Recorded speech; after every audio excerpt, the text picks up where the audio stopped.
भाजप पार्टीची माननीय विकास रत्न राजभाऊ आणि रणवीर भैया यांना देईल. कारण मला आता एवढं जास्त कष्ट घ्यायची गरज नाही लागली. मी सर्वांचा विकास केलेला होता. त्या श्रेयावरती मी आणखी एक डॉक्टर असल्यामुळे सामाजिक असो आरोग्य असो सगळ्यांचा विकास करण्याचा प्रयत्न करत या माध्यमातून. आता निकालानंतर तुमच्यावर जबाबदारी पडलेली आहे, याबद्दल काय सांगितलं तुम्हाला? नक्कीच मी सगळे प्रयत्न करेल. विकास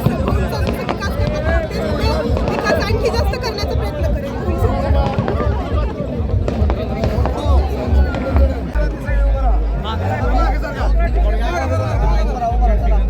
बोला. दीपक अरुण वैद्य हे पूर्ण सर्वजण 1 नंबर 11,000 मतांनी निवडून आलेले आहेत. त्याबद्दल सोलापूर जिल्ह्यातील सर्व जनतेचे, तालुक्यातील सर्व मतदारांचे आम्ही मनस्वी आभारी आहोत. सगळ्यात जास्त मतांनी बसणार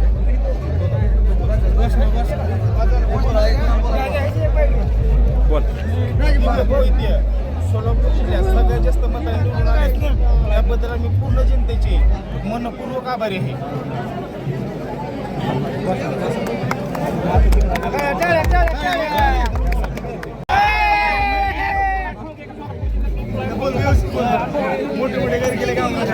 बार्शी तालुक्याच्या JDP आणि पंचायत समिती इलेक्शनमध्ये 18-0 झालेला आहे. त्यामुळे ग्रामीण भागाने पुन्हा एकदा सिद्ध करून दिले की ग्रामीण भागाचा आहे आमदार राजभाऊ राऊत हे फिक्सच आहे. ग्रामीण भागाचा आमदार राजभाऊ राऊतच असणार आहे.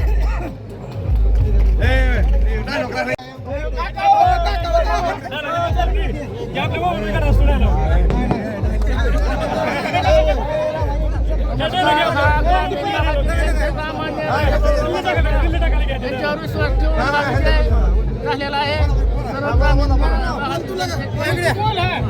अभिनंदन, आभार.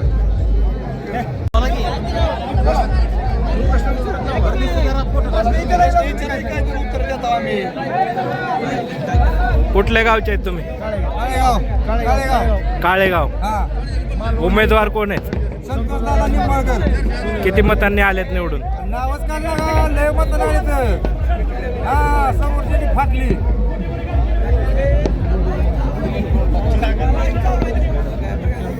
कुठल्या पक्षाचं सगळं बोला की तुम्ही?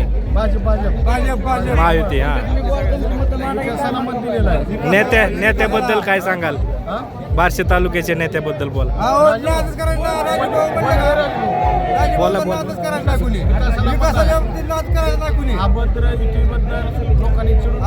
तीन पक्ष एकत्र झाले एकट्या नेत्याला हरवण्यासाठी. साफ करून टाकला. वैरागमध्ये शिंदे साहेबांनी सभा घेतली. राजूभाऊचं एकही नाव घेतलं नाही कुठल्या गोष्टीवर. ज्या पक्षाच्या चिन्हावर, ज्या पक्षाच्या AB फॉर्मवर निवडून आला त्या पक्षाचं चिन्ह लावायचं सुद्धा ह्यांचं धाडं झालं नाही वैरागच्या सभेमध्ये. आता नगरपालिका आली, पंचायत समिती, जिल्हा परिषद आले. आता पुढच्या वेळी आमदारकी साठी काय सांगाल? लय मताने येणार आहे. कुठलाही पक्ष असो अपक्ष असो 100% भाजपच. खासदारकीला प्रधान आहे आमचं त्यांना. नक्की. त्या विरुद्ध ही जनसामान्यांची भावना आहे, मतदाच्या रूपात प्रकट झालेली भावना आहे. काळेगावमध्ये फक्त 100 मतं पडली समोरच्या उमेदवाराला. आज वाटली पाहिजे उभा राहिला तर. ज्या पक्षाच्या उमेदवारावर उभं राहिला त्या पक्षाचं चिन्ह, ज्या पक्षाच्या नेत्याचा फोटो लावण्याचं धाडं सुद्धा ह्यांचं झालं नाही वैरागच्या सभेमध्ये.